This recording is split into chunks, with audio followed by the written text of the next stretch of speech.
Hey, good morning, good morning, good morning, everyone. Hey, this is Gregory Wiles coming live to you from Houston, Texas with this inspirational morning talk. I know I wasn't on for a while, but I was inspired to come and give a little message today. I hope everyone is doing great. I hope everyone is doing great, man. I can drop this little word and go on my way, but how you guys are doing? Yes, I wasn't on for a while, but I'm getting back to it. I'm getting back to it. I'll be back on more consistently in the near future. But today, what I want to talk about, man, today, what I want to talk about, it's what we're looking for might be right in front of our eyes. What we're looking for might be right in front of our eyes. And we got to remember that we always got to live by faith, right? So I want to look at this story here today. I can give a little backstory on it for the people who don't know about it at all. This is a story about Hagar and Ishmael, Abraham's son that he had with his wife's slave, right?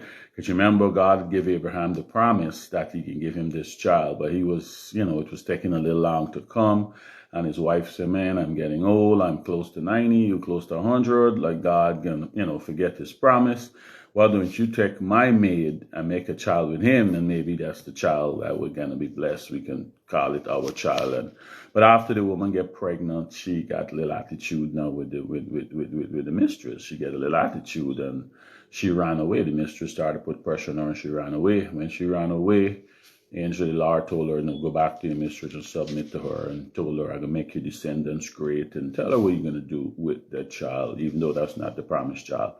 But after God come true with his promise and to get the child, which was Isaac, after he was being weaned, they had a little celebration for him, and she saw Ishmael mocking him, mocking the boy.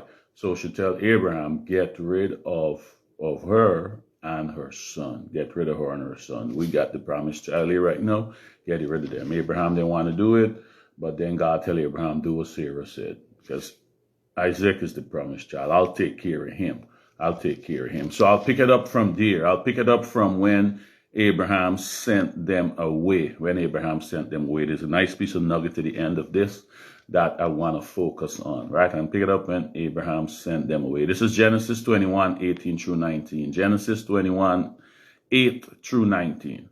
Then the child grew and was weaned, and on the day Isaac was weaned, Abraham held a great feast. But Sarah saw the son whom Hagar the Egyptian had borne to Abraham was mocking. And she said to Abraham, "Get rid of that slave woman and her son, for the woman's son will never share in the inheritance with my son Isaac." The matter distressed Abraham greatly because it concerned his son. But God said to him, "Do not be distressed about the boy and your slave woman. Listen to what Sarah tells you, because it is through Isaac that your offspring will be reckoned. I will make the son of the slave woman into a nation also, because he is your offspring." Here we said he's gonna make this little guy great also, because he's your son Abraham, not because the way you want it done, you going out and do your own thing, but because he's your son. I can still make him great, but send him away, right? Early the next morning, Abraham took some food and a skin of water and gave them to Hagar. He set them on her shoulders and sent her off with the boy.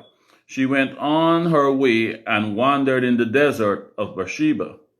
When the water in the skin was gone, she put the boy under one of the bushes. Then she went off and sat down on a boat about a bow shot away, for she thought, "I cannot watch the boy die." And as she sat there, she began to sob. Now, what we got to remember here, right? We got to remember Abraham sent her off with a little bit of water and maybe a little bit of food. So when they run out, she's saying, "Okay, we're going to die here now. I can't watch my son just die of thirst." So she sat him down a little way. She went off because she didn't want to see her son punished to death. But we got to remember, in our time of distress, remember the promises God made. We got to hold on the promises. That's why he said, hold on the promises.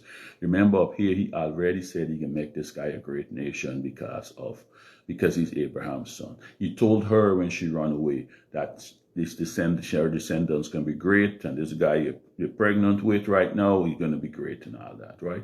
But we, in our distress, have to remember the promises he made. Don't focus on the situation focus on his promises.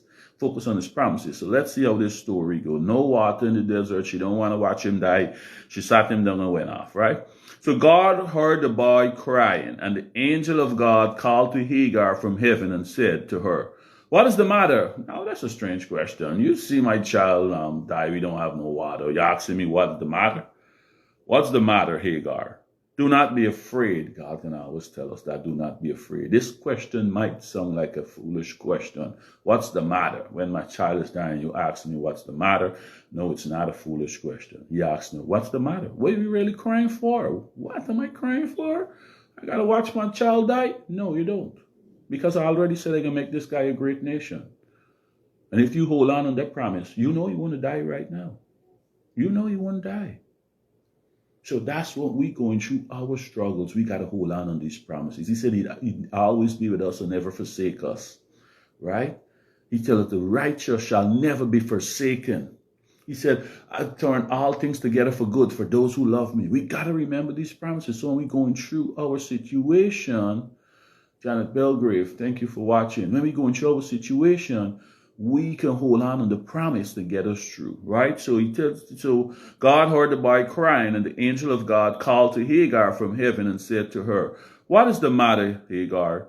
Do not be afraid. God has heard the boy crying, and as he lies there. But lift the boy up and take him by the hand, for I will make him into a great nation." You see, God repeated again. I will make this boy into a great nation. I repeat that. I've said it 3-4 times before, and I'm going to say it again. Because he's Abraham's son, I'm going to make him into a great nation. But here's the part what I want to focus on.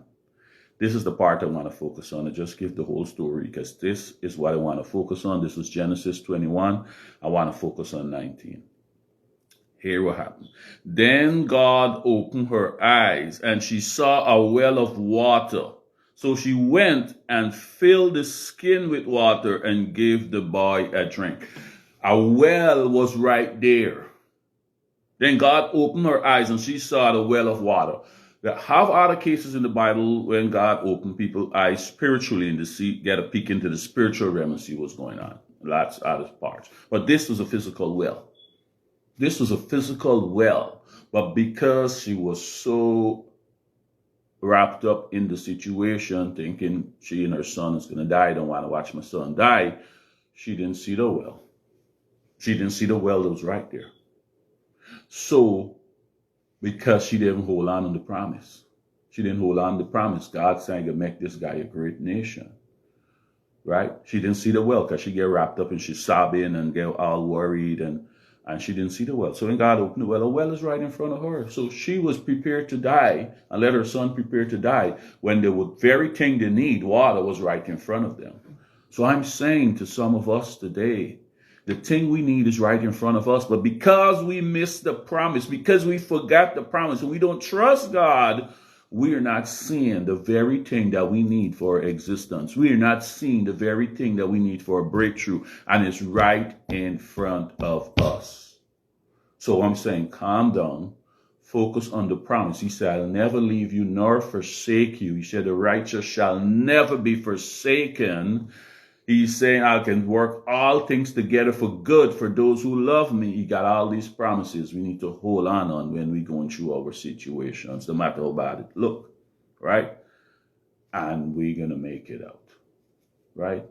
So I'm saying, guys, this is a story, a great reminder here for us. I was just compelled to do this morning. I won't come on in a while, but I know when he pushed me and said, hey, go and do this, I know somebody's waiting to hear it. They can give release. Somebody's going to free somebody up and they're going to see. So now you should be praying, God, open my eyes like you did for Hagar. Let me see what's right in front of me that I might be missing.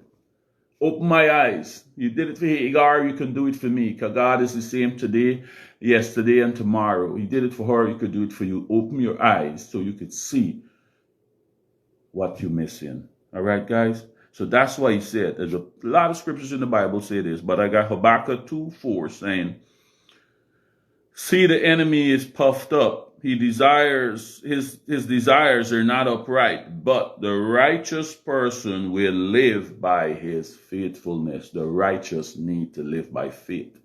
We got to live by faith. We got to remember these promises. And that's going to calm us down and cause us to see what we need to see that's right in front of us.